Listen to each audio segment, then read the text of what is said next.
Hey there, film fans. I'm Jeff. I'm Dave.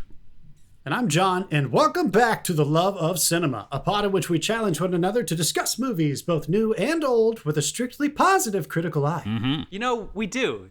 That's exactly what we do. And to make sure that we stay positive, we decided that we should make this a drinking game. Nice. So what that means beer just went in my speaker. Beer went in my speaker of the emergency. At least it's not on the microphone. Okay, so anytime we say anything negative about this here film, you're going to hear a fun little sound that goes like this. And that means we're drinking, people. This here film. We already started. Oh my God, John, that sounded like the video game character that you voiced one time. John, oh my God, John's a voice on a video character. That sounds just like that. You're talking about my performance that turned all the heads in Red Dead Redemption 2 of the crying man, the stone thrower. Is that what you're talking about? Hey, at least you weren't the white supremacist. Wait, hold on. Did you just pull a screenwriter and just back your way into exposition right there? He said, "Oh, you must be referring to my appearance in Red Dead Redemption 2." And that's so fucking funny. Are we done with pour yourselves a glass and all right. Let's just get on with this. We're done. All right, we're talking about Venom. Let there be carnage, people. Yeah. Let there be carnage. I've been waiting for this one.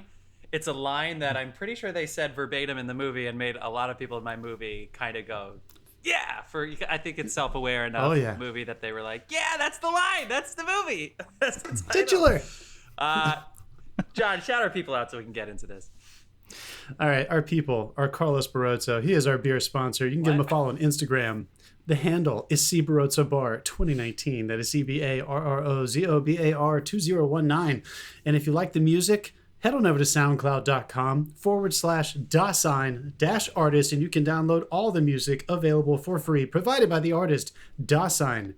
Like us, you guys. Love us. Come on, give us some follows, some shares. We're at The Love of Cinema Pod, except on Twitter. We are just at The Love of Cinema. Come at us, and we will be happy to get back to you. Tell your friends. Let's do it, you guys. Fucking Venom. Dave, that's right. Venom. I'm so happy for you. I'm so happy for you too. that we get to talk about this. It finally came out. You were so pumped for the first one. I remember talking to you about it. And I was late to the party on the first one. So I know we haven't set the movie up yet, but I did not see Venom in the theaters. Came to it a couple months later whenever it was finally on streaming. So I was glad I got to catch this one in the cinema. Yeah. With a rowdy group of kids. I'll tell you all about it. Jeff, set the movie up. Yeah. Well, and just so everybody is aware, first of all, we're going to stay spoiler free for a couple more minutes. So if you just want to know what our initial takes are and whether or not you should go see this, just listen for a couple minutes. Also, we decided as a group collectively that I should not see the first one, so that just to give the experience of what it would be like to come into the podcast, in case you out there are like, well, this sounds like a good movie, but I haven't seen the first one. Yeah, we made no such decision, you dick. So I will be your representative of the unsullied. This is Venom. Going in cold. Venom. Let There Be Carnage, which is an hour and 37 minutes. Tight. It is Marvel. It is Tom Hardy, Academy Award nominee. It is Woody Harrelson, Academy Award nominee. It is Michelle Williams, Academy Award nominee. Naomi Harris should definitely be a nominee. I think she's got some Emmy noms. You got other fancy figures you got in there. You got Dan from Veep is playing a character named Dan in this movie. This is directed by Andy Serkis. That's Andy motherfucking Serkis to you. Andy motherfucker Serkis. And I'm sure Dave is going to get to this, but it is shot by cinematographer with 3 Academy Awards, Robert Richardson, who's worked with Scorsese and Oliver Stone and Tarantino, and he is a legend. This movie is Venom, Let There Be Carnage, the sequel to the 2018 film Venom, starring pretty much the same cast. And the short synopsis here is Eddie Brock, played by Tom Hardy, attempts to reignite his career by interviewing serial killer Cletus Cassidy, played by Woody Harrelson, who becomes the host of the symbiote Carnage and escapes prison after a failed execution. Now, Dave, Marvel, just one thing as well. If you do want to go and see this and be completely surprised, avoid the fucking IMDb page like the play, because some dick has put the end credits, a description of the end credits scene in the crazy credits section of IMDb. So don't go to IMDb if you want to be surprised at the end of this, because there is an after credits scene. Yeah, Interesting. What a dick. Second day Also, in. Dick. And well, yeah, I guess I don't Buzz want to that spoil guy. anything. Buzzing But that guy. there is I'll drink for him. there is a trailer that you're going to see before this movie that is going to kind of lead you right into what you think is going to be, if they're going to continue with this story, what's going to be inevitable. Anyone who knows the saga of how Venom fits into whose world, but we'll get there later on in the conversation. Voldemort. This is great, Dave. This is your account. This movie made a ton of money. Do you mind setting up some of the metrics and stuff that you've been looking at? Well, good for them. Sony originally predicted, I think it was 40 million for the opening weekend, and this bugger took $90 million. Can you imagine doubling expectations? Yeah, I mean, between that and what Bond's doing everywhere but the US, because it hasn't come out till next week, like the box office is just raining money. Yeah. At the moment. So yeah, good for Venom. baby. They really exceeded expectations, and this is one that a theater environment really does benefit from. But we'll get into that in a minute. It definitely does. The first movie I remember being like middling, and I want to say it Wait, came you out remember with, what about like, the first movie? I remember seeing A Star Is Born when this movie was in theaters. That's what I remember. I think it's. Trust me, when Star Is Born was over, I wish I'd seen Venom. No, sorry, it wasn't that bad. It wasn't. Damn it. Yeah, dude. It wasn't that bad. Okay, anyway, $100 million budget for the first one, grossed $213 in the U.S. and Canada, but just a shitload of money worldwide, almost $900 million worldwide. So obviously there was going to be a sequel, and obviously Venom was going to be part of this greater world, and it's crushing. Let's do initial reactions, because I do kind of want to know, like, I as you know, did not see the first one, so like I enjoyed this. I felt like I could dive right in, but whenever that's the case, sometimes hardcore fans could sacrifice. So I would love to know, Dave, you're a hardcore Marvel fan, John, you're pretty close. Do you think that this satisfies the hardcore Marvel fan, considering it almost acts standalone-ish in that there isn't a lot of crossover in this specific film? I think this is. I mean, Venom's a very popular character, so and the first one was a little bit of a hit in the cinemas, and then everyone really caught on later. They were like, oh, what, and suddenly like the anti-hero thing just really took off. You had like The Boys and stuff like that come out, and Venom gained an extra popularity there on the back of stuff like that as well, I think. But I think for this one, there's definitely a little bit of fan service in there. There's definitely some very, very, like there was one in reference I had to look up. So there's some stuff for the diehards in there. And I mean, Andy Serkis, he's going to look after you. The man, like you've put the king of motion capture in charge of two mocap characters, basically like CG animated characters. It's a spectacular film. And I feel like it does live up to the Marvel label on the front of it. So just to clarify, the mocap is Venom, the character Venom mocapped? Sometimes. Yeah, all right. Yeah. I thought that was cool. John, what do you think? Yeah, I was curious about that too. How often they did that versus how often Tom Hardy and others were just acting with a tennis ball on the end of a pole or something like that. This is I wanted to clarify this with you, Dave. I noticed this credit technically said in association with Marvel Studios. Uh-huh. Yeah, they didn't do Did the they opening make credit this? thing. No, that happened the same. It was the same with Venom as well. The first one. Okay, so yeah, did they? Does Marvel make this? Marvel didn't make this. This is a Sony property. Sony owns this. Yeah. So they were in okay. association with, and we'll get into that as well later once we get past the spoiler barrier. Yeah, I thought about that too. We're pretty close. Can we let people know how we felt Yeah, about it do it. before we get into it? Yeah. So because I haven't seen this movie, I'll just say I really enjoyed this. I love a 90-minute movie. Yeah. Not just because I'm lazy and always in a rush, but it just, you get in, you get to the plot, you keep it simple. A couple things happen here and there. There's something at the end, probably something climactic, and then we move on with our lives. I just thought it was tight. I think Tom Hardy's great. We didn't have too much fluff because we were able to kind of dive right in, and I felt like I caught up as much as I needed to enjoy the movie. So I had a good. The first one is a if I good worked origin. for like a year and a half or 2 years on a project and somebody said that sentence in their review, I would feel like Man, I And guess I didn't do any. I didn't do. Something is missing. If somebody's best case review is, some things happen, plot happens, something happens at the end, and then I get to move on with my life. To add some context, the reviews of this movie are very much in the middle, if not on the lower side. Yeah, I think I'm going to stay. But the audience score is very positive. So Look, I think they should take my $24 and be happy about it. Sure, and they will. Oh, they always will. My audience had a great time. I could tell I was in an audience that was excited about this movie. A lot of children in my audience, which is they say curse words. There's a lot of really brutal violence. 6-year-old behind me. Yeah, a lot Who of kids. takes a 6-year-old to see Carnage?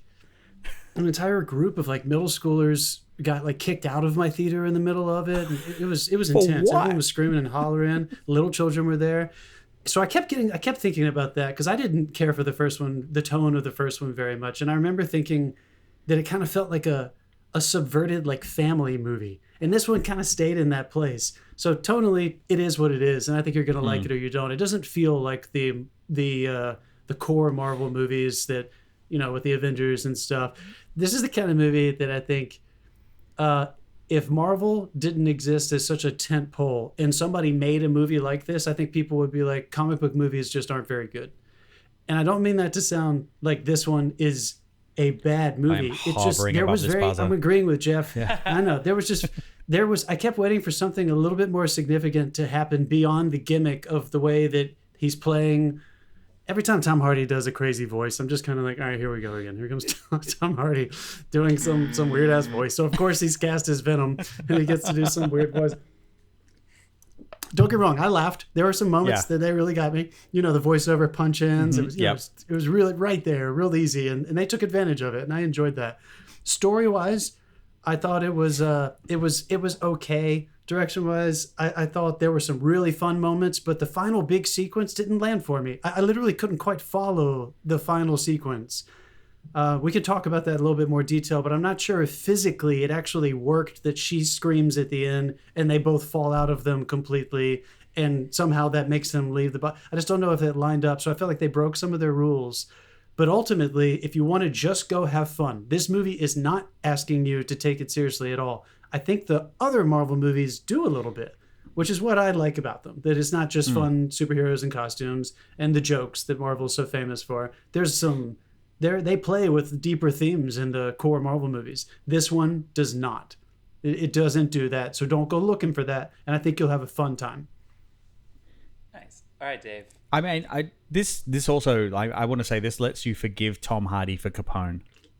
Yeah, I think so too. I forgot we talked about that too.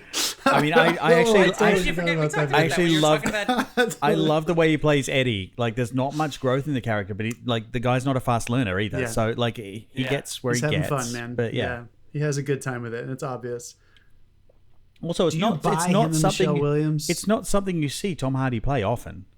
He doesn't play the loser. No. So I think that's why I like him in this role. Yeah. And it's one of my favorite roles he's ever done. And quirky. I will say one. Do I buy the Michelle Williams thing? Absolutely, because it's not a. Also, her character is not a role you normally see her doing either. If you, especially the character I think I buy them individually. Mm-hmm. I just don't know if I think they have any chemistry at all. I just don't know if I felt anything between them. In this one, they're not meant to. As such, she's getting married to someone else. There's meant to be a little bit of tension there, but not much. You're still supposed to feel But he's right? I mean, they were more focused on the big, squishy creatures. I get it. But how good was Woody? Oh my god, he is he can do anything, dude. He's playing a serial killer, but he's doing it with restraint and reckless abandon at the same time. So sometimes he's overly dramatic, and other times he's really, really menacing, when he's kicking the shit out of someone or something. But he never steps over that control line where the performance becomes obvious. So he is he comes across as very unbalanced because he's got this dedicated mission he's on. He's got the fact that he just wants to destroy everything, and the fact that he is a fucking serial killer, and he nails it, absolutely nails it. I could have seen more of him over Carnage. I guess that's an interesting point. Yes, or go one way or the other. I kept thinking, like, don't sit here. Like, let's stay with Woody more, and Carnage doesn't really have a personality, or let's develop Carnage a little bit more, so that we could, I felt like they weren't. When Carnage came to be, I wasn't quite sure which way they were trying to go with it. Because like when you get to like the first Venom, and there's an end credit scene where they introduce Woody Harrelson, and he mentions there's going to be Carnage, and you're like, it's Carnage, we're doing Carnage. Yeah, we're doing Carnage. And Carnage. And you're like, and he's playing it really like a bit nuts and a bit over the top, and I'm like, is he going to carry that through the whole sequel? And he doesn't. He really doesn't. He nails this role. And like through the character development, where like it progresses to where it progresses, which we'll get to again in a minute. We have to warn people before we go to this territory. But yeah, I thought he was phenomenal. Let's send them on their way. Everybody, go watch this movie. Get out of here. First of all, I do one thing before we send everyone away. I do want to point out that this was shot in a 1.85 aspect ratio, like full widescreen. Like they Richardson, dude, that guy doesn't fuck around. But also it's like a good choice when you got things like these that grow to immense sizes in frames. It's I feel like it's a trap like the original Transformers and stuff like that fell into, where these things are so big that they leave the frame, and they didn't really take that into account. But like you put him and Andy Serkis together, and it just worked. Yeah. Yeah, it allowed for like there's some medium close-ups that would not have been between two characters often, where one of them is 8-9 feet tall. Yes. One of them is a normal human. Yeah. And they were able to keep both people in frame and not like create this weird back and forth. Yep. You're right, dude. Yeah, that was. It's smart. Like, should we do 2.39? Are you kidding? Venom's 7 foot tall. What are we gonna do? Put him on an apple box? Like, so I love them in a compressed situation like The Apartment. Yes. Where you have these two enormous personalities, and they were destroying the apartment, but it also didn't get like it didn't get to the point where you're like, okay, I'm not having fun anymore, because now it's just it's like a mess. Like it was right in this sweet spot. Also, how much did Ducati pay to get their logo? There was that's where the money to make these things comes from. They were like that camera cannot move. Ducati logo. Yeah. It was in the contract. That thing cannot move. As soon as you see honestly, it was stunning. The camera was moving at like a fucking tortoise pace, slowly sliding across. One other thing before we go into spoiler territory, before everyone leaves, I want to say, did you guys see this in Dolby Cinema? No, I saw it in regular. Whoops! Yeah, what? Didn't mean to do that. That was just. I'm just getting button happy over here. I'm just so excited. John you twitched me. Okay. I did all the buttons. I saw this in Dolby Cinema. And you told me to go see it in Dolby Cinema. The reveal of Carnage. So we get to the point where like the execution's going down. You know Carnage is coming, and it happens, and then there's this beat, and you're like, oh, it's going to come flying out at you and scare the shit out of you. But it doesn't. It's slow. You see it appear, and then he lets loose this ungodly roar. And in Dolby Cinema, they cranked that motherfucker up to 11. Like they went to the red zone that we sound technicians dare not speak its name. Like it was dude, honestly, fucking loud. I felt that go right through me. It was loud as fuck. I saw it in a regular it was like their big, the regular digital, but the biggest one at the AMC here at the Grove in LA. So it's a massive theater, and I did think several times, this movie's mixed really loud. Like the loud moments are everything. Are that's the thing. loud. Everything else wasn't. Venom, Carnage was. Whenever Carnage roared, it made you uncomfortable. Like it was a sound element that affected your emotions. That hurt. My head hurt for sure. Even before the final battle, maybe it was too loud. You're too old. Get out of here! I'm doing a spoiler, so everybody get out! Get the fuck out if you haven't listened to this. Okay, Jeff's doing spoilers. Jeff's doing spoilers. Well, just to go off your point, when Cletus / Carnage break out Francis from... Come on! Is that all that, or Keenan and Kel or something? It's a Nutty Professor, show's dude. on. Come on, over here, Cletus. Oh, yeah. That was for John, Jeff. You've got to run in front of you. I dragged that for me. Wait, I'm saying when Carnage broke Francis Barrison out of the institution, That it was so loud that I was like looking around. I was like, is there a theater next to this theater? Because they heard that. Like, it was so loud that I was like, if there's another theater around here. Yeah. Because I saw it at 84th Street and Broadway, the AMC up there, which has the comfy seats. It's closer to me, and the timing worked out because my motherfuckers kept me late at my thing. I was right next to a Dolby Cinema at 3 o'clock, and I missed it, so I went to that one instead. But yeah, it was loud. I don't know if that means it was mixed as tightly as the Dolby Cinema was, obviously, Dave. But yeah, I was worried about any other. I'm pretty sure when they hit that roar in Dolby, every single one of those 28 fucking speakers was cranked at you. Because we were sitting, like, we had a sub under our seat as well, so we felt it. It was amazing. By the way, my wife watched this with me and laughed her ass off the whole way through at Venom. Yeah, she loves Venom. Oh my god, that's so good to hear. Well, first of all, let's go ahead really quick and just let's do a timestamp of this so we could go ahead and submit this to Dolby Cinema to see if we can get some retweets. Yeah, this episode is not sponsored by Dolby Cinema, but it might be. It should be. Get us screeners. Yeah. I don't know where to wait. I want to talk about the comedy of this because again, I came in a little cold to this whole world, and pretty quickly. I mean, like, things like I don't even know if Venom's talking out loud or if it's only Tom Hardy who can hear. It's like, that's how green I was to this. I assume that it was just Tom Hardy. Yeah, but no. If you see his face, he's talking out loud. If you hear the voice, it's in his head. Yeah. What about when he comes out of where a shirt should be ripped, but then they go back and they're wearing clothes again? I don't know what you're talking about. I missed that entirely. He drank by himself. Nobody buzzed him. So like when Woody Harrelson becomes Carnage and then he goes back and his tweed suit is still spotless. Like no, the symbiote takes over the body. It comes out through like the skin and takes over. Like, so your clothes remain intact. It's not like the Hulk. The symbiote forms a shell. Isn't it like the symbiote Hulk, forms a shell around you. So you're inside this thing. Don't question the physics of this, Jeff. Yeah, there's rules, man. Oh no, I'm sure. No, but I do want to talk about the funny because it was hilarious listening to Tom Hardy talk with crazy Kool-Aid voice version Tom Hardy, who's also this thing that wants to eat people. It was really fucking funny, and all of those conversations are great. And I thought Tom Hardy played against it. What did Therese find to be the real funniest? Like, I mean, pretty much any time Venom opened his mouth to sass someone, like, yeah, and the fight in the apartment when he gets in a fight with himself, like this with the symbiont, as such, she laughed her ass off every time Venom had a one-liner, and Venom had some good ones in this. That's funny. Yeah, he really snuck him in when he was talking about "let me eat him." Whenever he was talking about eating people. Did she ever turn to you, Dave, and goes, "Oh my God, this is you. You do that sometimes." I do not eat people's heads. Not okay. That. Since we're in spoiler territory, like big spoiler territory, let's talk about Shriek. Okay. Did they just introduce mutants? They talk about her mutation and they send her to Ravencroft. So they just introduced mutants in this movie. Yeah. They don't already exist?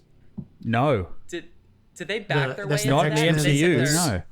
So this is Sony introducing, they're letting their IP in now? The thing is Sony right? Sony introduced it, and then basically we'll talk about the end credit scene a little later, but basically we're in full MCU territory by the end of this.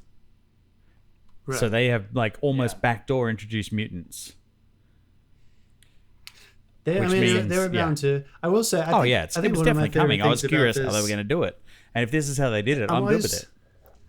I'm always curious to see how a large company that is dealing with characters that have literally saved the fucking universe at this point. How I'm always curious to see how they rewind and reset and bring it down to smaller stories.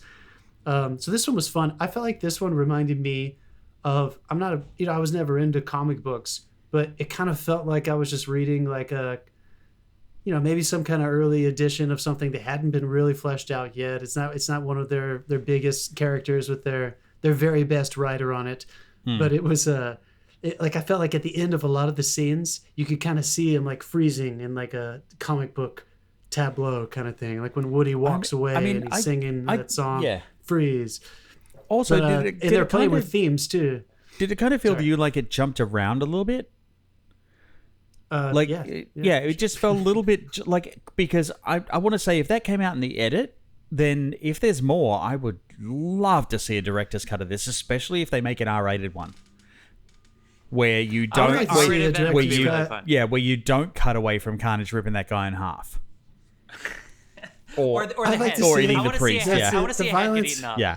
There was plenty of violence in this for me. I would like to see it because I have a feeling they may have developed these characters better than they did. By the time they got to the ultimate lesson that Carnage and Tom learned together, we work as one. I just didn't buy any of that they had actually discovered that. I think they could have. I just don't feel like they did enough in between their fight and their resolution working together to actually earn that. Wait, Venom and Carnage, I feel or like Venom and Eddie? No, I feel like it was more of a case of pointing out that they don't, but we can. No, well, either way, I just thought it was. No, I but just didn't think it executed well. wasn't a me total of, thing. Like it reminded me of Sweet Girl, though. Remember how we were talking about how that moment at the end when her head's being held underwater and she, it's just so cliche. Yeah. You're just waiting for her to have her eye-opening moment and jump out and kill the guy. This kind of felt like that for me. I just wasn't sure. Yes. I just wasn't sure if they were going to try to sincerely learn something together and find some strength, and it just felt kind of out of place. So I don't think they earned that well. Carnage was definitely a character that wasn't going to make it through this movie. There was no question that they were I mean, I'm not sure if Carnage. made it I'm through not this sure movie, I'd be Carnage like, is what the gone. fuck? All right, well, Entirely. yeah. And they did hint at a new one. Yeah, I so, don't think he's. And that's the one I had to look up. He's got to be right. Like apparently, Carnage can just happen anytime a human bites Tom Hardy. No, it's definitely a spawning thing. I just don't think they realized that could happen. But the really subtle giveaway was near the end of the film, the one thing with Mulligan, where his eyes flash. And I was like, what the fuck is that? And I had to look this one up. Like, this is a really in-deep reference. Mulligan is actually the name of the detective in the comics who hosts Toxin. Who is another... That's a deep cut. Yeah. Well, the thing is, cut right Toxin was embedded by Carnage and hidden, basically. But every time these things spawn, the spawn is more powerful. So he gets both Venom and Carnage's powers. Yeah, because that's what I was wondering why Carnage was so much bigger than Venom. Yeah. I'm wondering. Yeah, every time they spawn, it goes up a level. Jesus. Actually, I'll tell you, my favorite line in the film is when he's like, "Oh shit, that's a red one." Yeah. Wait, We should go. Wait, I want to ask a really big what if. What if? Oh, he said the name of a Marvel show. What if an alien like Venom or Carnage can get inside and sort of become a symbiote? Is that how you say it? Become a symbiote with a mutant. Okay, have you seen Spider-Man 3? Yeah, I mean, the first one or the redo? No, later? the first one. They never made it a 3 in the second lot. Right. But is it? So that's essentially what could happen. It next, could if they happen, really yes. wanna So up this case. I'm not entirely sure if it has happened. Because there are several different versions of the symbiotes. A lot of them spider versions. There's a couple of other versions as well. I think Ghost Rider has a symbiont at some point. I can't remember exactly how many of them get symbionts. It's like the fucking Phoenix thing. It infests everyone at some point or another. Well, shit. So Marvel just can't back down. Every movie's they need $200 million for every single movie moving forward. All right. So do we want to talk about the?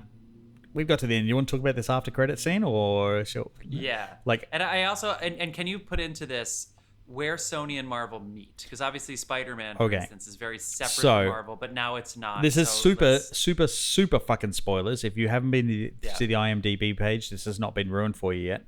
But yeah, at the end of the mid-credit scene, of which there is one last chance to stop listening and go and watch this film, and go. Okay, it cuts to Venom and Eddie in a hotel room, and he confesses that he has the entire hive mind of like a symbiote culture within him, and gives him a brief glance, and then there's a shimmer, and the room changes. And the room changes, and the TV changes to the end of the previous Spider-Man movie. It's the report, like, I don't think it's actually the report from the end because that happened a little differently. So this might be a future report, but they definitely dated it somewhere. Like, so basically he got fucking multiversed, and we don't know why yet. Like, I don't know how that happened. Well, we do know. Dave, did you miss the trailers before this movie? No, I didn't. The Spider-Man trailer with Strange. But the thing is, like, was it Strange? Was it Scarlet Witch? Was it Loki? Was it Eternals? Like, this is because we haven't had Eternals yet, but Spider-Man. Fucking Marvel. Spider-Man is coming later. But it actually shifted Venom into the Spider-Man / Jeff, are you okay with this? Universe. You're right with all this.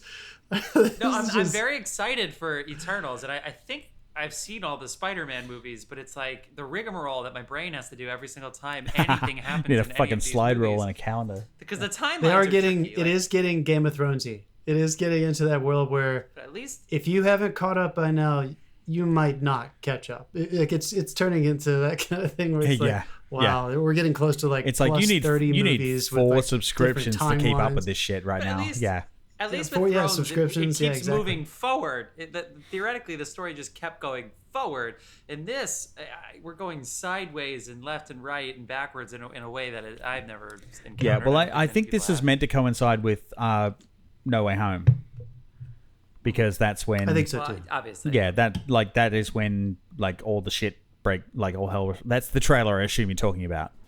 Because I've already seen that one, and I was like, is it that, or was it what Loki did in the series, it's that trailer came right before the movie too. Yeah. So I imagine. I mean, obviously, similar properties are gonna go. They're gonna try to get their trailer at the end before their movie starts, right? Assuming everybody's in the theater and in their seats and stuff, but. But that did seem deliberate, especially when you watch until the after credits. Yeah, scene. And then the point is, like, if he does turn up in this movie, which he might, and that'd be great, is he part of the Sinister Six? Is he the person that comes in Han Solo style and saves the fucking day at the end when Spider-Man's getting beat down by the rest of them? Because, like, there's a lot of villains in this next Spider-Man movie. So, like, there could be a really good, like, introduction for Venom into that, and possibly, like, I don't think you'll get Venom crossing over to the MCU, but he's definitely MCU adjacent. And do you have in the trailer for the new Spider-Man movie, you have both Harvey Oswald and you also have Alfred Molina, right? You have both, so you have like all of the villains, even from Green Goblin's there, Dr. Octopus, Doc Ock is there, Electro apparently is also there. From the Andrew Garfield generation. Yeah. No so shit. They're full on multiversing this thing. Yeah, he's back apparently. We haven't seen him in a trailer, but apparently he's back. So yeah, this was a big one because I sat forward and I'm like, holy fuck. Like, they just tipped this on its head and shifted the whole thing into like Universe Prime. I wonder if they just reached out to everybody and said, all right, who wants to come back? Yeah, it's like, how can we top Civil War? Do you think that? Oh my god! Do you think they're releasing? Dave, did they always have a movie come out in the middle of like what is typically like an Oscar season in the fall? Did they always drop a movie around this time of year, or is this because of the catch-up COVID situation? No. There's always been one around this time. There's definitely been one in the summer, one in the fall, usually one in December. They kind of catch their wave. There's been a couple I think there's been 1 or 2 in January as well. Like, yeah. Because I mean, they're competing for Oscars too. They've got the visual effects stuff, and I want to say the visual effects in this were fucking on point. Also, I mean, we've come to expect some of the, but also, I mean, some like the subtle differences between Venom when he is like in symbiote mode and like extending tentacles and stuff like that, and the difference between him and Carnage. Like, they're two very distinct characters in the eyes of visual effects. Like, they even squirm differently, I want to say. Squirm.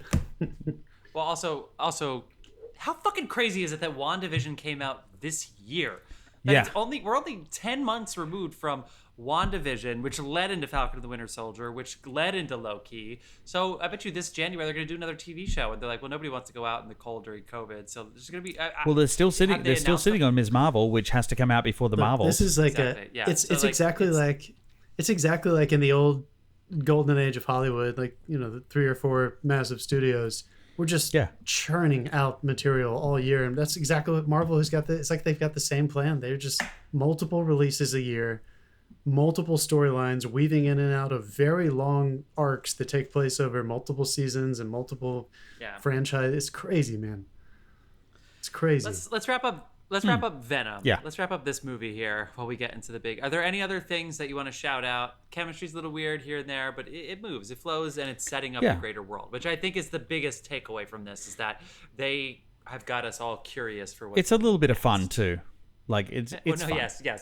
I think it's mostly fun. I think you should go in just trying to have fun. I don't think you should go in looking to be moved the way their original ones can move you. I think Michelle Williams and I just want to call him Dan because he's always named Dan, but Reed Scott, who is Dan and Dr. Dan, I think they hit the sweet spot where it was. I wonder if they were deep down inside wish they gave more, and then they were like, can you just like do your job? To be honest, I think they were wrapping those guys up. Yeah. Like that was their wrap up. They were in this movie literally just to wrap them up. Even Dan showing up with the torch, it was like, I got fire, and it was like. Who This cares? is stupid, right? Like, I actually dug that because they gave it he got his hero moment, so there was a reason for him to ride off with the girl, as such. Like, and of course she's about to die, so he has the stakes. Even though like I didn't necessarily he see fought the emotional weight of the situation. he fought for her. So yes, great. Like they're a couple and we now accept them as a couple because he stepped in up against fucking aliens and fought for her. So great. I feel like that was a send off for those two. I don't think we're going to see them in the next one when they release it. Yeah, you're probably right. Especially not if he's been multiverse. Yeah, he's not going to be able to. My question is, did Toxin get multiversed and did Carnage get multiversed? Because Carnage is inside him technically. Stay tuned for the next. I mean, they've got you. Right. They've got you. Well. Those motherfuckers. Unless you have any other meat on the bones. Nope. I think we no meat on the bones, but I think I'm very excited. It was nice seeing another trailer for Dune. That was awesome. I missed the Dune trailer. I got there late. One of my favorite parts of the movie. I intentionally missed the Dune trailer by being late. Also, I'm gonna say it. Can I never see that fucking Nicole Kidman fucking like masturbate about going to see Say movies it loud, dude. Don't you disparage my... Hold on. She's a fucking national treasure. I used poor language.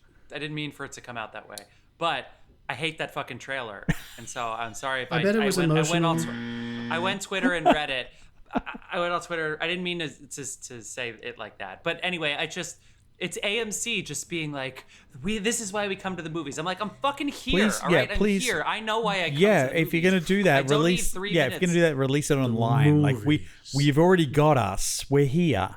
Do you know what it's like to, and I just told you I didn't come to all the trailers, but do you know what it's like to watch 23 minutes of trailers and then have AMC thank me for 3 minutes after that? Also, like, what is the fucking point of 23 minutes of trailers when you have the internet?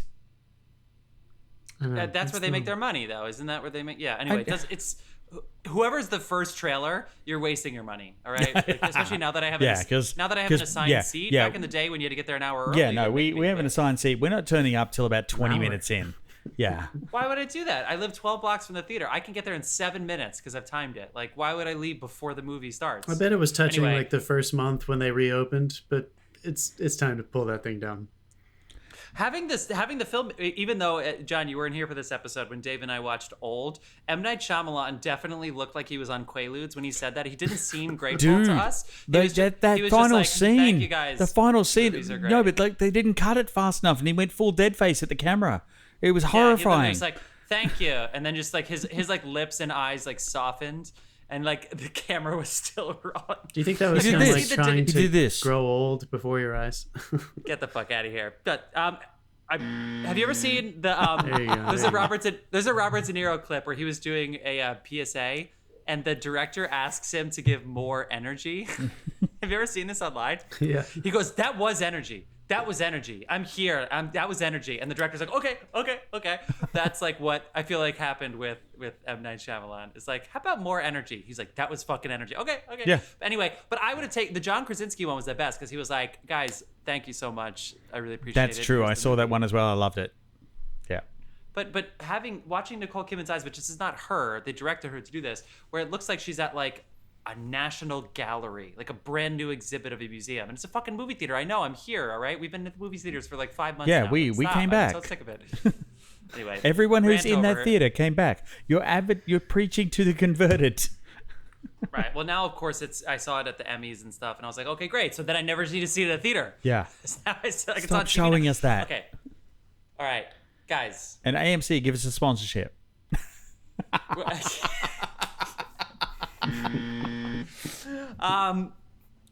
It's that time of the episode, friends, where we give you our recommendations of what we've been watching. If I remember correctly, Dave started Squid Game, which is one of the hugest things TV shows ever. of the year. Yeah. Dave, you follow through? Have you watched anything else? I've been going through What If, actually. Hey. Yeah, and because I held off on this one, I was like, yeah, I don't know. And I watched it, and I was like, the first one didn't really grab me, but I went the second one, and it just got cooler and cooler and cooler.